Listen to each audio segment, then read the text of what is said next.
Hey, my name's Dr. Sean Golden from Golden Health Method, and I use natural, research-based strategies to help people overcome their chronic health conditions. And in this special video, I'm actually giving away one of my modules for free from my newest online course called Ultimate Freedom from Crohn's and Colitis. So if you have Crohn's, if you suffer from Crohn's or ulcerative colitis, or if you know a loved one that suffers from Crohn's or ulcerative colitis, this video can be incredibly helpful and incredibly impactful. It comes straight from my online course and it's going to provide a ton of value. So I hope you enjoy it and I'll see you soon. Welcome back to another module of Ultimate Freedom from Crohn's and Colitis. In this module, we're going to be discussing melatonin, and I'm super excited to get into this one with you. It might seem a little weird at first to be talking about a sleep supplement when it comes to Crohn's and ulcerative colitis, but hang in there with me for now because there is a lot of research here that shows the effectiveness of this one. Now, melatonin is known as the darkness hormone. Most people know melatonin is a sleep supplement. Melatonin levels rise when it becomes dark, and some people know that watching TV or being on your phone or being on an electronic computer, anything with bright blue light will reduce your melatonin levels at night, which is not a good thing. Now, melatonin is actually a hormone that plays many different roles in the body. Most people think it's only produced in the brain, in the pineal gland, and that's not actually true. Actually, concentrations are 400 times higher in the gut than in the pineal gland. And this is why melatonin levels are a huge deal when it comes to Crohn's and ulcerative colitis. Melatonin influences a variety of processes in our body. Melatonin is a very needed hormone that helps in many different ways. And some include squelching free radicals that destroy cells, and it's a powerful antioxidant.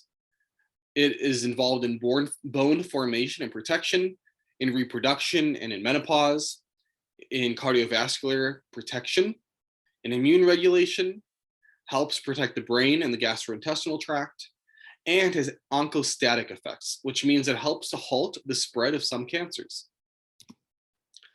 Now, melatonin is a powerful antioxidant and anti-inflammatory molecule. It's actually one of the most powerful antioxidant molecules that our body creates. It's much more potent than vitamin E, vitamin C, and food antioxidants like garlic oil. And it's this profound anti-inflammatory action that helps to tame down inflammation throughout the body and reduce tissue destruction and molecular damage. And that's where it becomes very important with Crohn's and UC. Now, it's been known that shift workers are at an increased risk for inflammatory bowel disease conditions. Shift workers means they go to bed at all different times. You know, sometimes they're staying up all night and then they're sleeping in the day, sometimes vice versa. And that takes a big toll on their melatonin levels. And what we have also found out is that inflammatory bowel disease patients have had only 50% as much of a urinary marker for melatonin compared to healthy controls. And some IBD patients had as low as 18% as much. So low levels of melatonin is very common in those with inflammatory bowel disease conditions.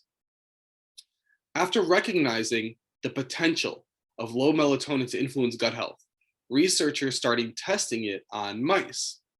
And so far, there have been over 12 studies, all showing that melatonin was highly protective in experimental UC and Crohn's disease.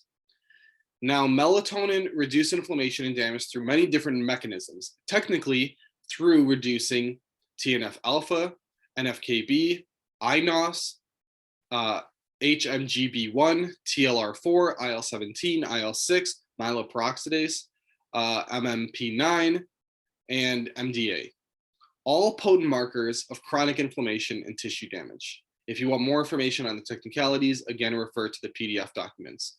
If you want to go through some of those rodent studies, we're going to go through some here, but there's also more detail in the PDF documents. Now, here's a picture of one rat who had experimentally induced colitis versus the same rat with colitis plus a melatonin treatment. So you can see over here on the left, we have colitis, and this is their colon that the research is extracted from the rodents, from the rats. And here is the same rat, well, not the same rat, but the same, a different group of rats who also got the same type of colitis. But in this time, in this group, they also got melatonin treatment. And you can see how healthy that colon looks compared to the one that was not given melatonin. If we look on the right-hand side, we can see that this is the sham group. So these were the mice that did not have colitis. The DNBS groups were the mice that were given this chemical called DNBS that gives the mice colitis. And so this white bar was how much damage had occurred to the colon in the mice that had colitis. And then in this next bar over is the amount of damage that occurred to the mice that had colitis, but were also given melatonin. And you can see it reduced the damage by more than half. A really, really large effect size. This isn't a 5 or 10% difference. And it also reduced systemic inflammation, which is actually very important for Crohn's, because Crohn's is more of a systemic condition than ulcerative colitis. But it was shown that melatonin didn't just help the gut tissue. It actually helped to reduce gut permeability. It decreased endotoxin levels, which come from these gram-negative bacteria that are in our colon that are able to pass through our gut membrane into our bloodstream. And it reduced systemic inflammation. Furthermore, it also lowered the genotoxicity, which is DNA damage that can promote cancers.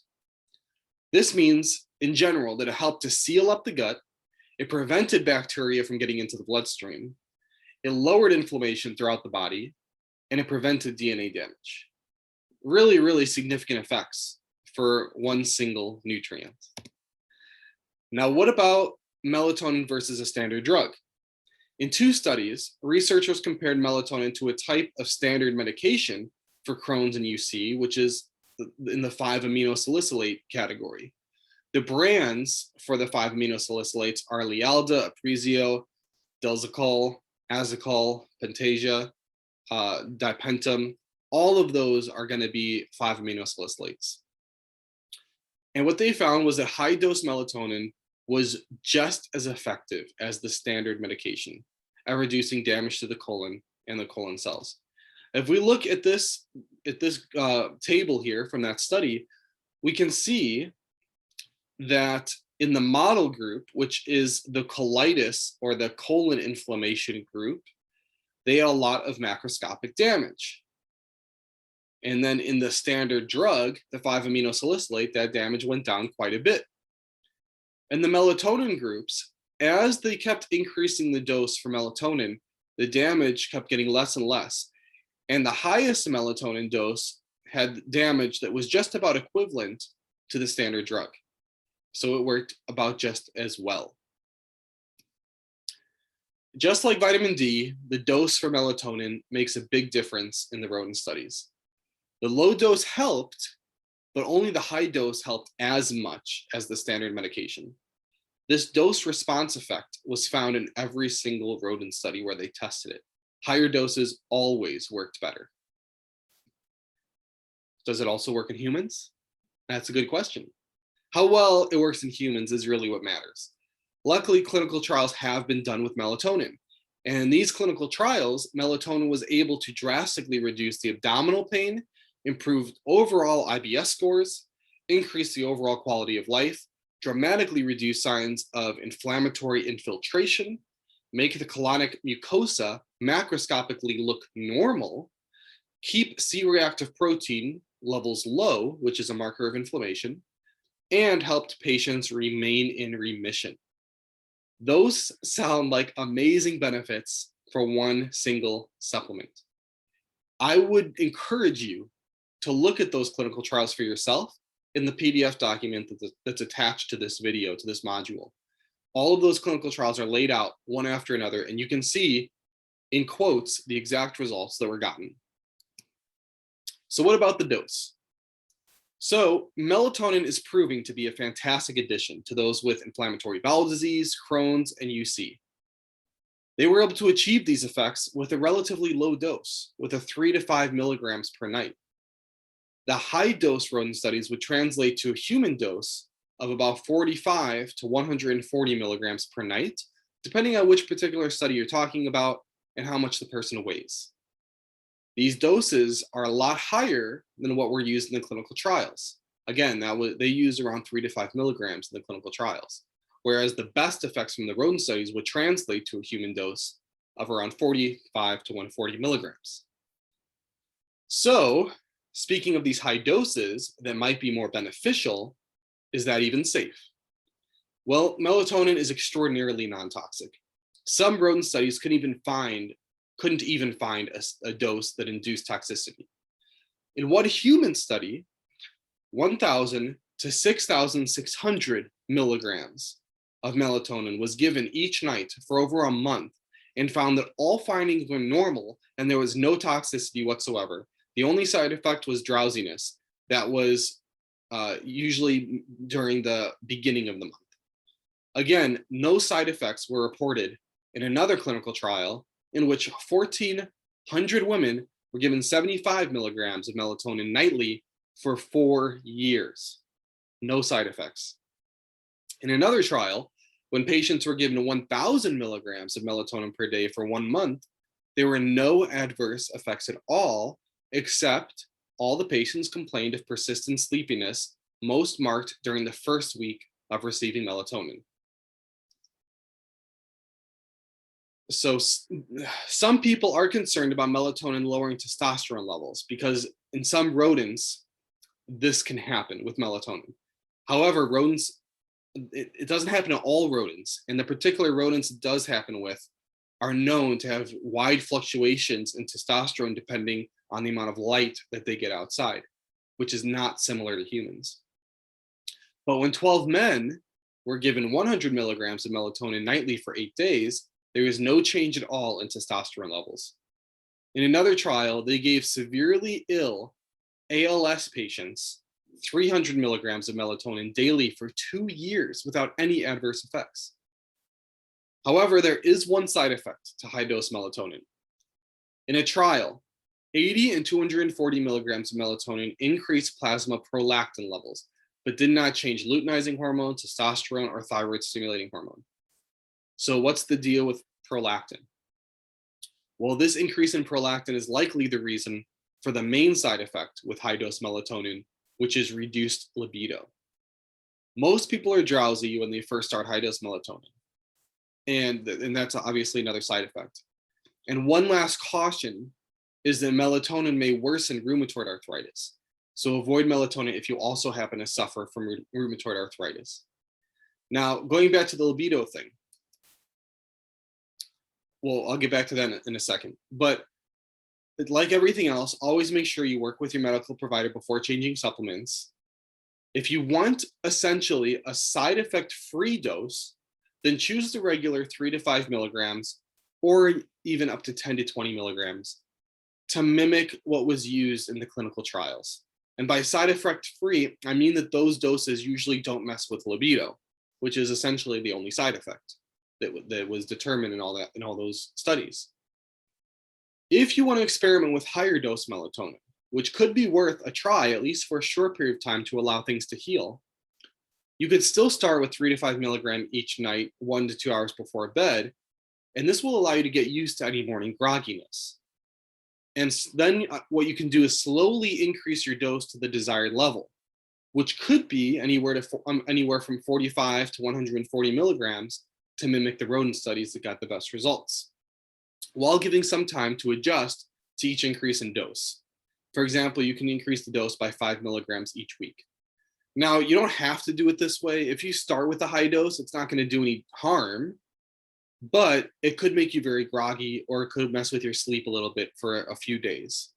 So if you want things to be a little easier, you can just work up to that dose, or you can just jump in. Either way is actually okay. If you have too much morning grogginess at the 3 milligrams dose, you can reduce it to 0.5 to 1 milligrams at first, and then you can try slowly increasing from there. Grogginess, again, is worse when you first start taking melatonin or if you start with a high dose.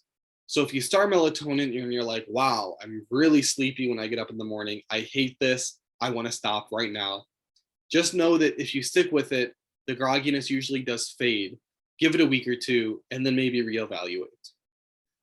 Melatonin can give some people very vivid dreams, especially when you first start taking it, and with higher doses. If this starts to bother you, you can reduce the dose to 0.5 to 1 milligrams again. You may want to experiment to find the dose that works best for you. And again, you don't have to necessarily stay at this dose. You can play with it. If you find that your symptoms are starting to get worse with a certain dosage, then reduce the dosage, or if it's already a low dose, take a break from melatonin.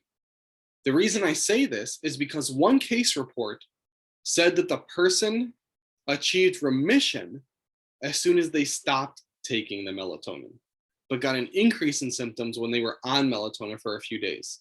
So what happened to this one person was they started taking melatonins, their symptoms got worse, and then they stopped melatonin and bang, they went straight into remission. So if you start taking melatonin and your symptoms start getting worse, either lower the dose or take a break and see if your symptoms improve, which they might, and then you can maybe do another trial with a lower dose. Again, that only happened to one person. It was one case report, and none of the clinical trials reported anything like that. But I want to be as cautious as I can be with this. Now remember, clinical trials have shown that each of these nutrients, all of the different supplements we've talked about so far, can make a huge difference on their own, much less when you combine them. So I hope you're getting pumped. I hope you're enjoying this information. I hope it's serving you. And I really look forward to your help to come. Hey, I hope you enjoyed that free module, and I hope that you can see the value in this type of information, because if put into practice, if put into action, this is the type of information that can radically change the quality of someone's life. And in fact, this is the type of information that I believe should be part of the standard medical system, but unfortunately, it just isn't.